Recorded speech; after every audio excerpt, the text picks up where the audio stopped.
of us on the East Coast. Good morning to those of you on the West Coast. Good evening to those of you in Turkey, UK, and abroad. For those of you who don't know me, my name is Ethan Marcus. I'm the managing director here at the Sephardic Jewish Brotherhood of America, the national umbrella organization for the Ladino-speaking Sephardic communities of Greece, Turkey, and the former Ottoman Empire in the United States. So glad to have you for part 2 of this wonderful 3-part series on Turkey's synagogues and the politics of preservation. Just as a reminder, this is through our wonderful Sephardic Digital Academy, an online database of classes on Torah, Halakha, Ladino language and culture, Sephardic history, Sephardic identity, and so much more. If you're interested in learning about our other classes, potentially sponsoring a class in the future, please check out our website at sephardicbrotherhood.com. Now, we're really excited to have Keenan here again today for part 2, and he himself is a graduate student at the University of Oxford and has written numerous outlets about Sephardic and Jewish Turkish politics and identity and preservation. He himself also has written in Shalom, which is the Turkish National Jewish Community newspaper, as well in Haaretz, Israel, and also in El Amanecer in Ladino, the monthly, Ladino language newspaper out of Turkey, the only one globally. So without further ado, I'm going to hand over the floor and we'll begin the program. Yes, hello everybody. Let me just quickly share screen. All right. Okay, hello everybody. Bienvenidos, bienvenidas, hoş geldiniz. I hope you're all doing well today. Yesterday I received my first dose of the Pfizer vaccine, so I'm feeling a little sore, but other than that, all is good. As I mentioned in last week's introductory lecture, today I'm going to be talking about the recent state and non-state-led synagogue restoration projects in Turkey. I'll be looking at a bunch of case studies from the past 10 years, from both Eastern and Western Turkey, before moving on to a critical scrutiny and analysis of these rehabilitation projects and the politics at play behind them, while looking at concepts such as tolerance and cosmopolitan nostalgia. But before getting started, I wanted to address a question that was posed to me in last week's lecture about Ashkenazi cultural heritage in Turkey, outside of Galata and outside of Istanbul. The one concrete example I could think of was the former Ashkenazi synagogue in Izmir, which, according to the sign here, was built in 1919. I wasn't able to find many sources about the Ashkenazi community of Izmir or about this synagogue in specific. What I do know is that today the space that was once used as a prayer hall has been converted into shops in the Kemeraltı Bazaar, which is the Jewish neighborhood of Izmir. And the former entrance, which is where this picture was taken, adjacent to the Shalom or the Aydınlılar synagogue, has been sealed up. So moving on to the useful sources again. I've added a couple of books to the list this week, but I spoke about some of them last week, so I will just focus on the newer ones. Sultanic Saviors and Tolerant Turks by Mark Bayer. This is the kind of book I wish had come out while I was doing research for my bachelor's thesis. It offers a deep and insightful look into the historic relationship between Muslim Turks and Jews from the Ottoman era up until today, and it explores themes of tolerance and genocide denial. It's makes a very compelling case. The next 2 books by Rıfat Bali should be available in English and Turkish. One is about the violent and anti-Semitic pogroms that took place in Thrace, which is northwestern Turkey, in 1934. And the second one over here is about anti-Semitism in general in Turkey, looking into the ways in which conspiracy theories help spread anti-Semitism in Turkey, both on the left and the right of the political spectrum, and in both secular and religious spaces. Here further up on the right side, there's another book by Naim Gülerius called Edirne Yahudileri. I'm not sure if it's available in English. It's a history of the Jews of Edirne. Down here, finally, we have Uses of Heritage by Laura Jane Smith, which is a great introduction to the politics of heritage and in the ways in which cultural heritage is used around the world. There's also quite a few articles about the Turkish state and its relationship with minority cultural heritage that are available. One in particular up here is by Defne Över. It looks at the state-led restoration of the Armenian Cathedral of the Holy Cross on the island of Akhdamar in Van. I'd once more be happy to share a bibliography with anyone who is curious. I can compile all the sources from last week, this week, next week, and many, many more. So Moving on, I wanted to begin by giving a brief summary of the synagogues in Turkey that have been restored since 2013 up until the present day. In the past decade, a total of 6 synagogues have been restored either by national or local state institutions or NGOs. There are also 3 synagogues that are currently undergoing restorations, and they're in differing stages at the moment. I made this map to help visualize the different parts of Turkey where these conservation projects took place and or are taking place. So as you can see up here is Edirne in southwestern Turkey, in Thrace, is in northwestern Turkey in Thrace, Istanbul over here, Bergama, Izmir, Kilic, and Gaziantep.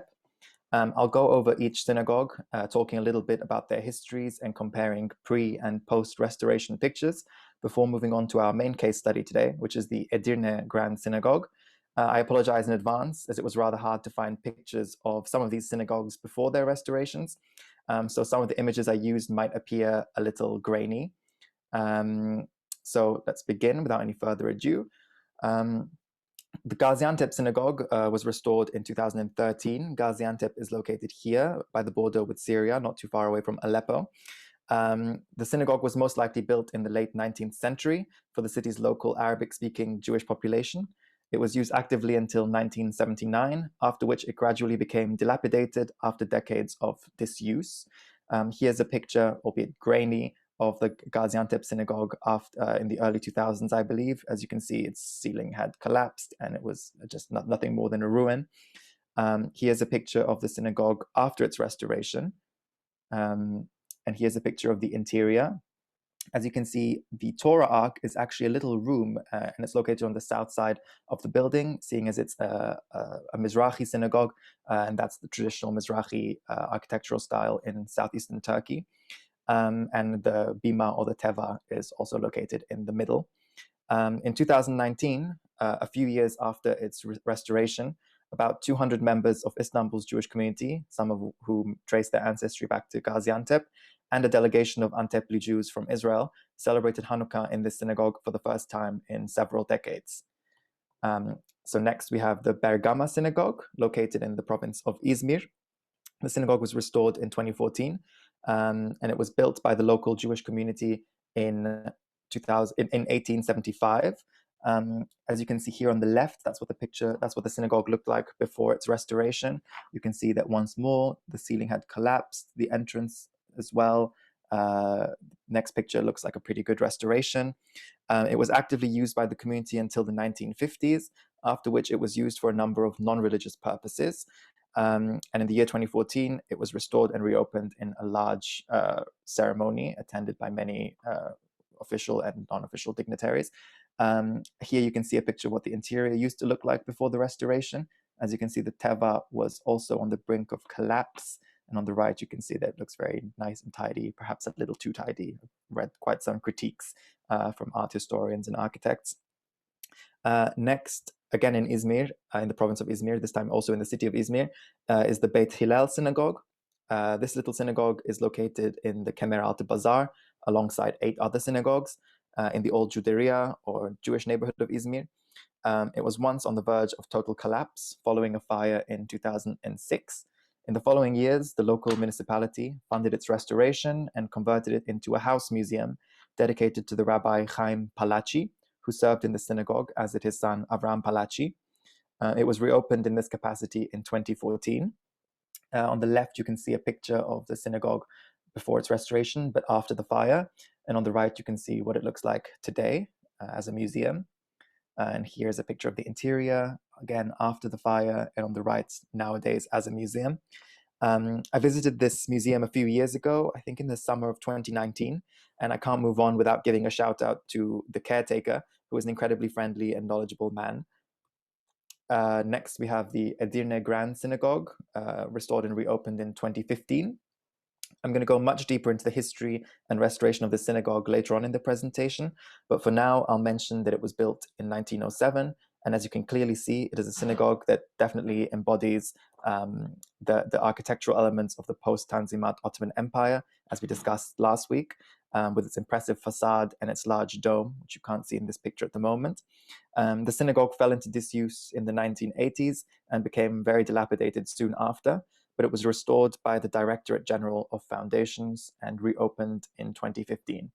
On the left, you can see that all that remained standing was essentially the front facade, a bit of the back wall, and the glasses, the windows had all been shattered. Here's another picture of the interior. This was the back wall that was still standing. You can see the Torah ark here, the Hilal, also in terrible condition. And on the right, you can see a picture taken by me of the synagogue following its restoration. As you can see, it had a meticulous restoration. It looks absolutely beautiful. Next is the Portuguese Synagogue, once more in Izmir. You'll find that a lot of Jewish heritage in Turkey is in Izmir. As indicated by its name, this 16th century synagogue was established by Sephardic Jews who came to Izmir from Portugal. It is particularly known for being one of the synagogues in which Sabbatai Sevi or Shabtai Tzvi, depending on what you call him, was thought to have preached his messianic messages in the 1600s. The synagogue was largely destroyed following a fire in the 1970s, but was eventually restored by an NGO of young Aegean business people. Today it is used as a cultural center by this NGO called EGIAD, Ege Genç İş Adamları Derneği. Here on the left, you can see a picture of the synagogue before its restoration. Apparently the inside was in even worse condition. On the right, you can see the synagogue nowadays. It's open for visitors. Here you can see the interior following the fire. And on the right, you can see what it looks like today. And next we have the Kilic Synagogue. Many people don't know that there was once a Jewish community in Kilic, and it's rather interesting that the Turkish government decided to restore the synagogue here. Unlike the synagogues of Western Turkey, the Kilic Synagogue was established for the local Arabic-speaking community of Mizrahi Jews. This community had close trading links with the neighboring communities in Antakya, which is here, also known as Hatay, Gaziantep, which is the neighboring province up here, as well as Aleppo, which is across the border in Syria. And as you can imagine, when this section of the Syrian border was established by the Treaty of Lausanne in 1923, the sister communities on either side of the border were suddenly cut off from each other after centuries of religious and cultural ties. The rest of the Turkish-Syrian border down here in Antakya was only established in 1939 when Antakya joined the Turkish Republic. And as I mentioned, here are some pictures. On the left, you can see the Kilic Synagogue before its restoration. It does indeed look quite different from the synagogues of Western Turkey. And on the right, you can see the synagogue in 2019 following its restoration. And as I mentioned last week again, and earlier today, Mizrahi synagogues in Turkey are architecturally distinct as their Torah arcs are located on the south side of the structure. So this wall here, and again here in the restored version, is the south side of the building. Again, the Torah ark is more of a little room than a closet or a cabinet. And as you can see on the left, the synagogue was an utter ruin. There were goats inside, and the bima had completely been destroyed. And on the right side, you can see the restoration. It kind of reminds me actually of synagogues in Spain and Portugal, restored synagogues in Spain and Portugal, even though it's not a Sephardic synagogue.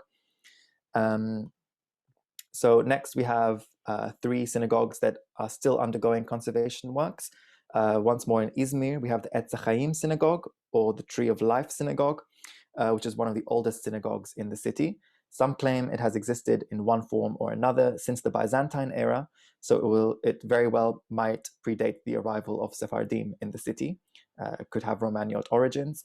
And like most of Izmir's synagogues, it's located in Kemeralte, just across 2 other synagogues, the Talmud Torah and the Forasteros synagogues.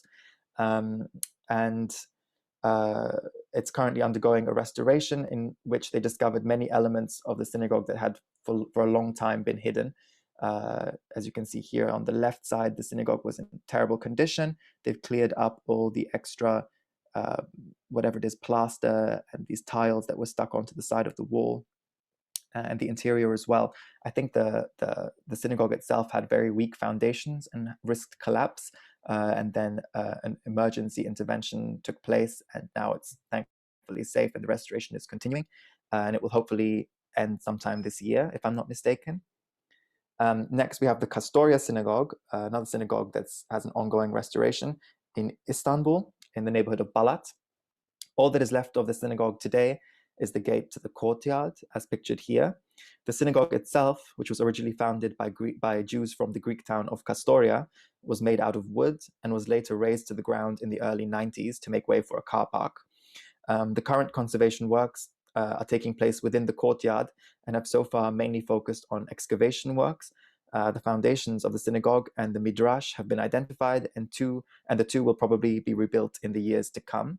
As you can see here, you can see the entire area. Here is the gate, and on the left and the right side, you can see the synagogue and the Beit Midrash. I'm not sure which one's which, but hopefully we will know soon, and hopefully in the next few years it will be restored or rebuilt, I should say. And then finally, we have the Esker Synagogue, once more in Istanbul, but this time on the other side of the Golden Horn in Hasköy, another one of Istanbul's juderias. Though it is unclear when this synagogue was first constructed, it was abandoned in the 1940s. Later on, it was converted into a shisha or hookah bar, and the fact that the building was originally a synagogue was effaced and obscured. When I visited the site in 2019, I was shocked to see that there wasn't even a simple sign or anything that mentioned that the building was once a synagogue. Naturally, the fact that the building was being used as a shisha bar drew much criticism from different segments of society.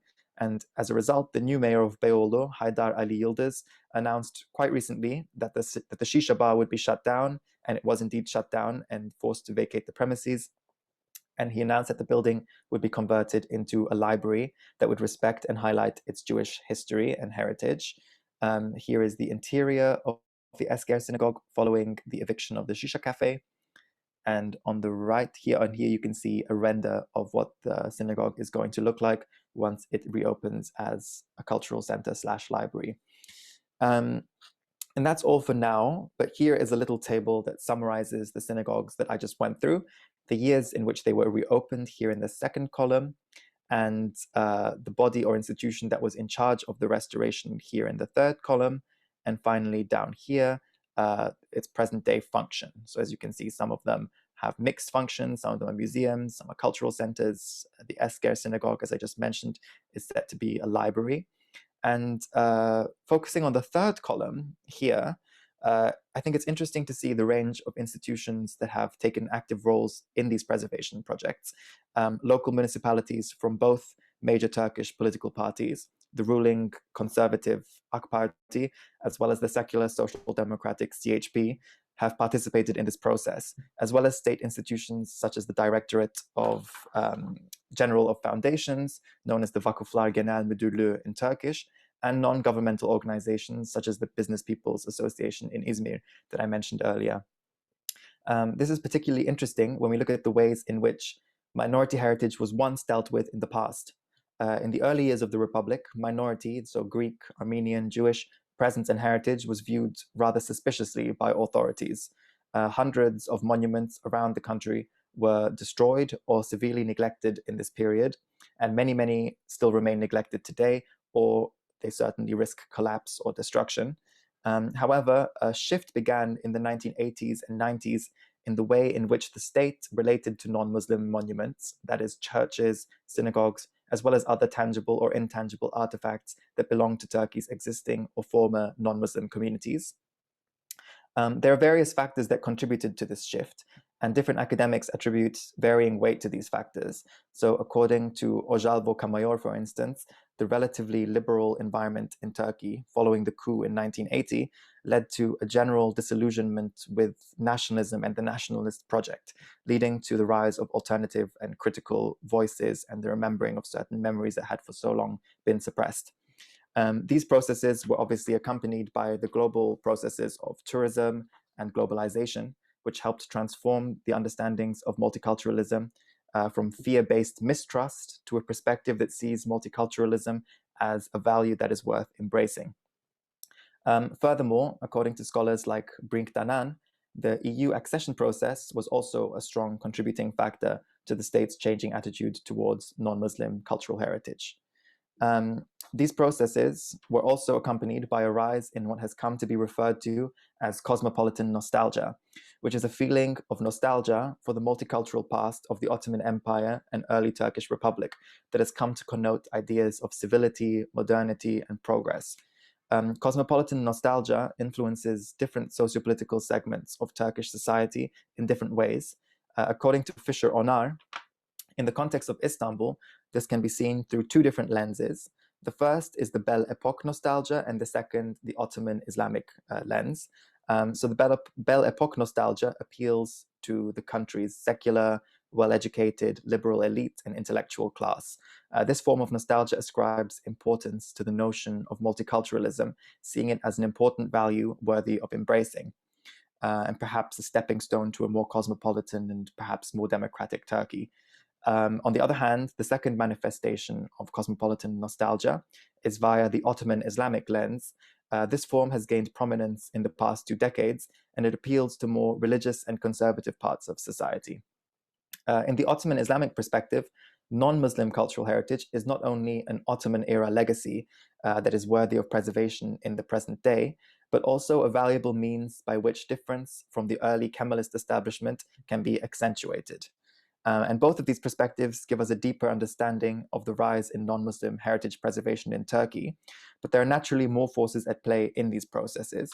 So before moving on to the Edirne Grand Synagogue, I wanted to look at a case study on the island of Akdamar in Van.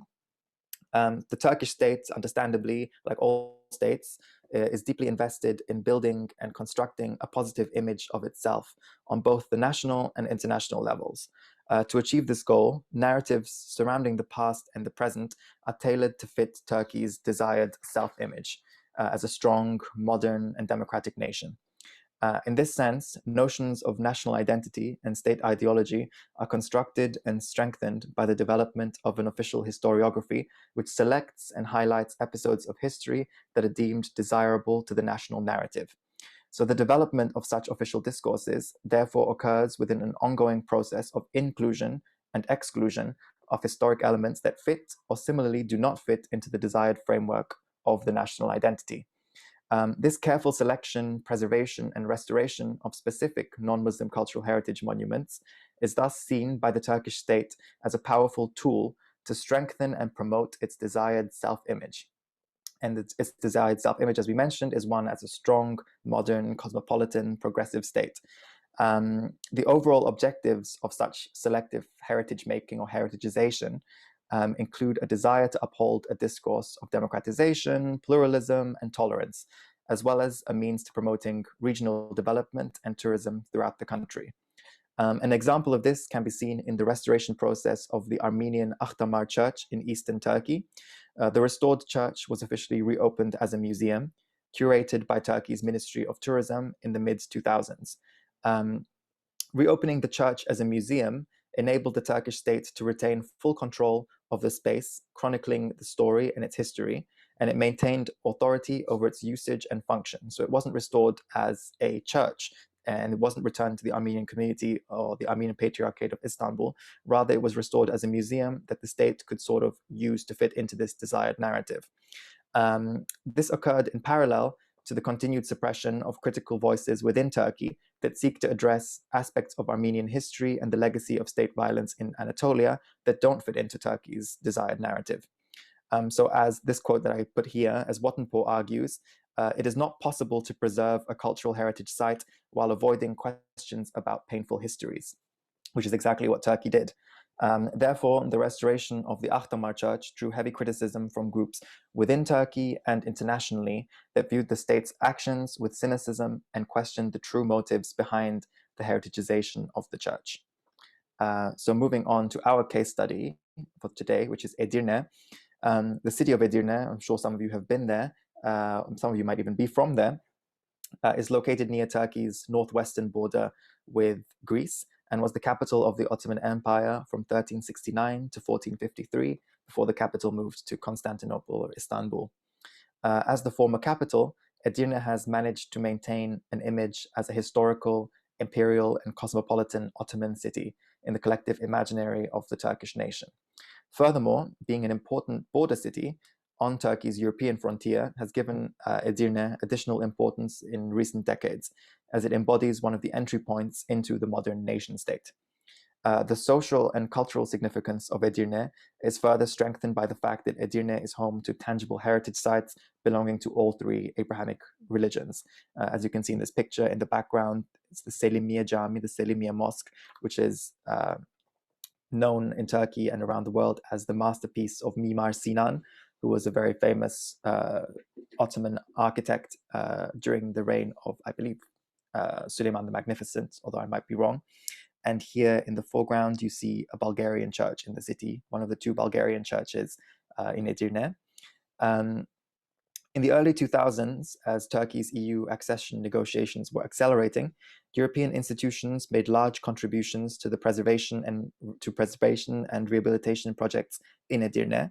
So the processes of heritagization in Edirne incorporated the cooperation of Turkish stakeholders who highlighted the historic and cultural importance of Edirne as a cosmopolitan Ottoman city, with the support of European institutions that sought to strengthen Edirne's position as a model Turkish European city with a multicultural past. This coordinated collaborative effort resulted in the restoration of many Ottoman-era heritage sites in and around the city of Edirne. Edirne was also home to a large Jewish population throughout most of its Ottoman history, adding to its reputation as a city with a rich and diverse multicultural background. This reputation makes Edirne, alongside other Turkish cities with significant cosmopolitan pasts, such as Izmir and Istanbul, ideal locations to evoke in the making of narratives of tolerance and hospitality. Another interesting fact about Edirne is that the song, the liturgic song in Hebrew, Lecha Dodi, which is sung during Kabbalat Shabbat, was written most likely in Edirne by Rabbi Shlomo Halevi Alkabetz in the 16th century on his way. He lived in Edina and wrote several books in Edina on his way from Salonika, where he was born, to Tzfat, where he eventually died. So moving on, the Grand Synagogue of Edirne can be seen as a tangible heritage monument that is positioned at the intersection of all these ideological discourses that I just mentioned. Its presence and cultural significance in the city combines features of historic Ottoman and contemporary European discourses. The synagogue, which was constructed during the final years of the reign of Abdulhamid II, after a large urban fire burnt down most of the city's previous synagogues, was opened in 1907. It can be seen as a truly Ottomanist structure, as discussed earlier, due to its size, its public visibility, and its architectural features, such as its dome, its facade. As such, it is one of the largest synagogues in the Balkans and the Middle East, and it directly reflects the Ottomanist reforms that allowed non-Muslims to erect houses of worship of architectural prominence throughout the empire.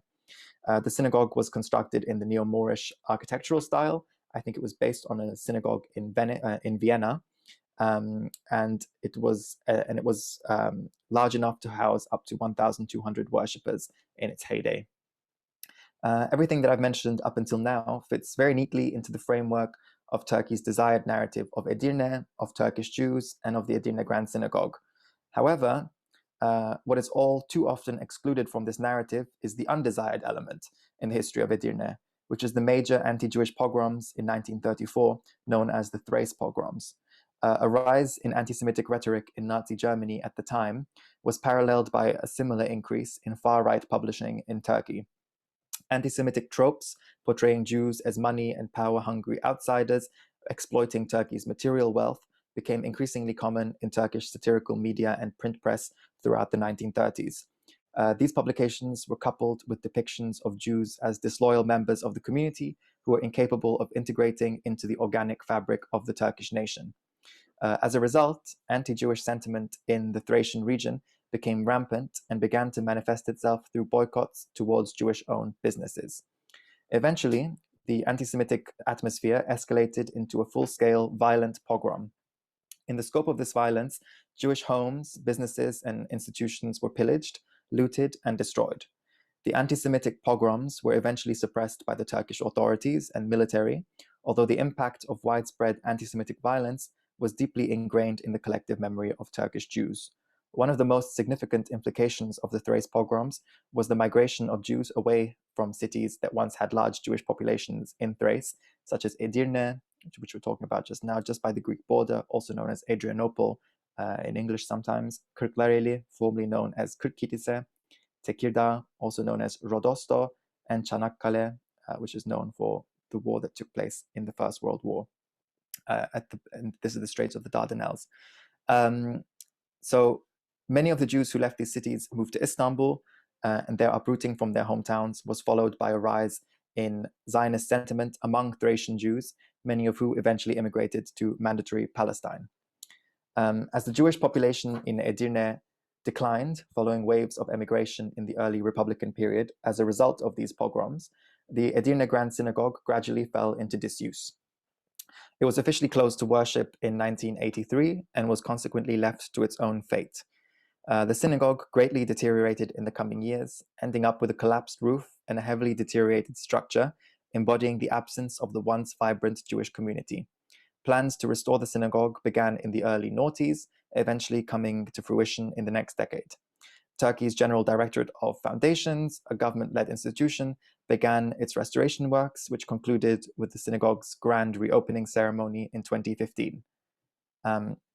So here are some pictures of the synagogue before and after its restoration. As you can see, and as we mentioned previously, all that was left before the restoration was the front facade and the back, a little bit of the side walls, but it was completely dilapidated and impossible to use. Here are some images again. As you can see, there were shrubs and bushes that taken over the front courtyard.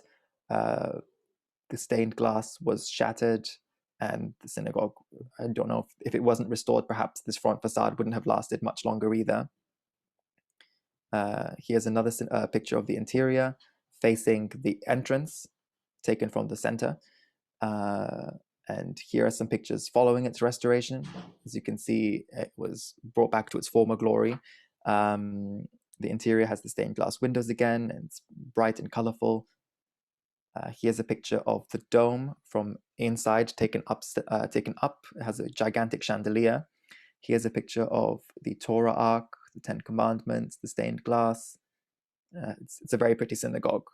I think it's probably one of the most beautiful in Turkey and perhaps in the Balkans. So the reopening ceremony of the synagogue was heavily attended by religious leaders of all faiths in Turkey, as well as members of Istanbul's Jewish community, descendants of Edirne's Jewry, and local and international government representatives. The opening ceremony thus became a stage for the reproduction of the historic discourses that uphold the relationship of the Jewish community with the Turkish state. On the one hand, the highest government representative that was present at the ceremony, the then Deputy Prime Minister Bülent Arınç, gave a speech emphasizing the historic ties between Turkey and the Jewish community, even reaffirming that Turkey remains open to any persecuted Jews around the world.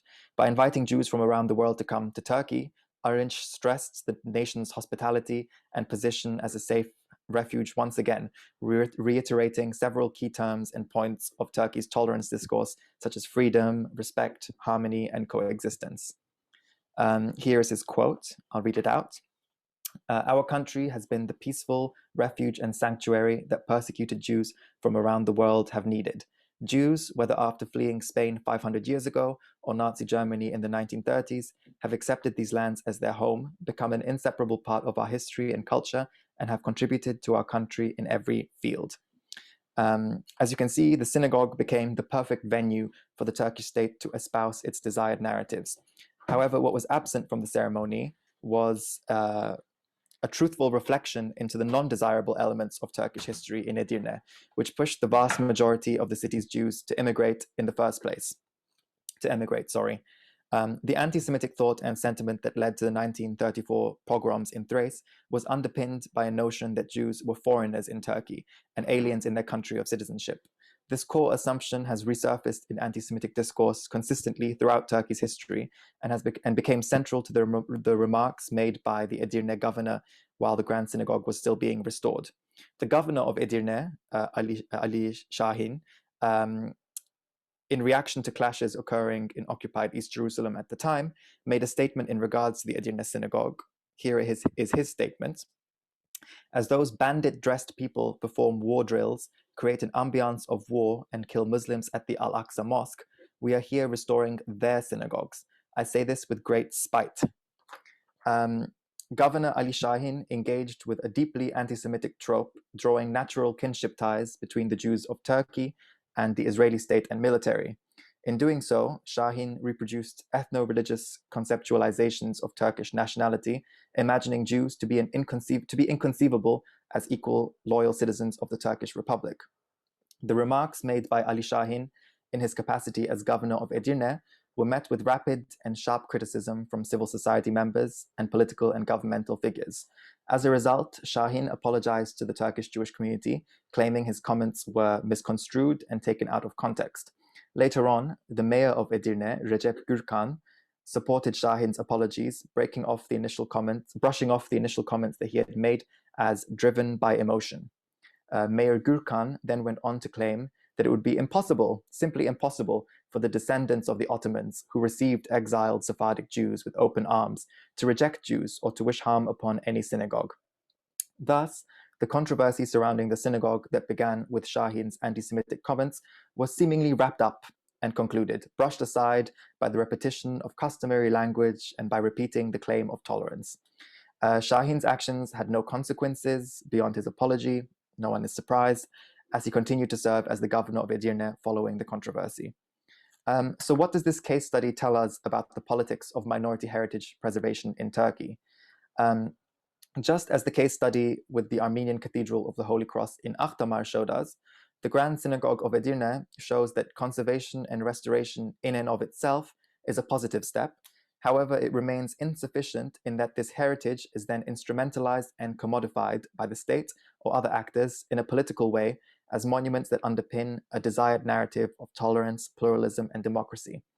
The restoration of the Edirne Grand Synagogue did not come hand in hand, unfortunately, with a critical national self-reflection on the history and the legacy of the 1934 Thrace pogroms. Instead, the entire restoration process and the subsequent reopening ceremony took place within the desired framework of the state. The lack of a critical analysis of anti-Semitism in Turkey's past thus allowed the same form of anti-Semitism that fueled the Thrace pogroms to surface again 81 years later in the remarks of the Edirne governor. My argument is that the restoration of minority heritage in Turkey should be seen as important, inherently. However, it is equally as important to question who is restoring what and to what ends. Restoration and conservation is one side of the coin. However, for these projects to be truly meaningful, they must develop in tandem to a deeper confrontation with unpleasant elements of Turkish history, recognizing historical injustices and discriminatory practices in the present day.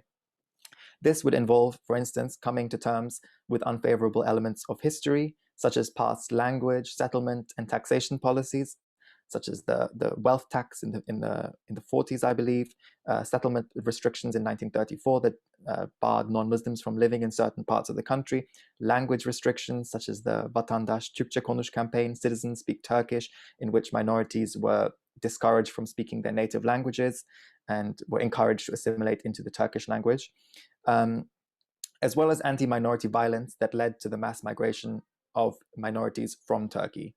And that is all for today. Thank you very much for listening. I'll be very happy to answer any questions that you may have if we still have some time. Thank you so much, Kenan. We have a few questions in the chat already. If you do have any additional questions you haven't asked yet, please enter in the chat and we'll try to get to as many as we can. So first question here, which were the non-Ashkenazic synagogues in Izmir besides the Portuguese Synagogue? And were there any built specifically by Sephardic Spanish Jews? That's a great question. I can give you a full list. There's 12 synagogues in Izmir today that are still somewhat active or under restoration. Next week, I'm going to be talking about the Juderia of Izmir and the Juderias of Istanbul. So I would suggest that you attend next week. But I could also send a list if you're curious and don't have the time next week. But I'll be talking about the synagogues of Izmir next week for sure. What do you see as the future of Jewish preservation in Turkey today and going forward? I think the current trend of conservation will continue. Of course, there's a finite amount of synagogues that can be restored, but that doesn't mean that there aren't several that are still in dire condition. There's some in Diyarbakir, there's some in Mardin, there's a few more in the Izmir province. There are some projects underway for some of them, but most of them remain at risk of destruction and collapse. So I'm hoping as well in Istanbul, there's at least 5 or 6 synagogues in Istanbul that are also awaiting conservation projects. So I would expect the current trend to continue, and within the next 10 years for us to see more of these synagogues restored. But yeah, I guess that's my answer. Could you also comment a little bit on, from a question here, the work that's been done, if any, to preserve other Jewish sites, like such as cemeteries and historic buildings like schools? Yeah, that's a good question. I don't know much about most school buildings were not visibly Jewish, and if they were, for instance, there's a school in Hasko that was once a school that belonged to the Alliance Israélite Universelle. I believe the Hebrew plaque that was at the entrance of the school was removed, and the school was converted into another school or another building. So school buildings are less visibly Jewish and can easily serve other functions. So the preservation of those buildings is not necessarily as significant as the restoration of synagogues, which are outwardly and specifically Jewish buildings. In terms of cemeteries, I know that several abandoned cemeteries in Thrace and perhaps other parts of Turkey have recently been put under a new level of protection with walls, perhaps security gates built around them. The synagogues in Istanbul and Izmir are in very good condition, and the cemeteries, sorry. And other than that, I'm trying to think of other Jewish heritage that there might be. But what comes to mind is mostly the synagogues. Can you comment on which synagogues are currently active today in Izmir? In Izmir, so in the old quarter in Kemeraltı district, there are perhaps 4 or 5 synagogues that are active, but I believe the community meets in a different one each week to keep each one active. There's the Bikur Cholim, there's the Portuguese, there's not the Portuguese synagogue, sorry, there's the Bikur Cholim, the Shalom Synagogue, the Al Ghazi Synagogue, the Signora Synagogue, and then in the more modern part of the town, in Al Sanjak, there's the Shara Shamaim Synagogue, and in Karataş, the second area of Izmir, there's a synagogue called the Beit Israel, which is used for big ceremonies and is probably still used on an active basis.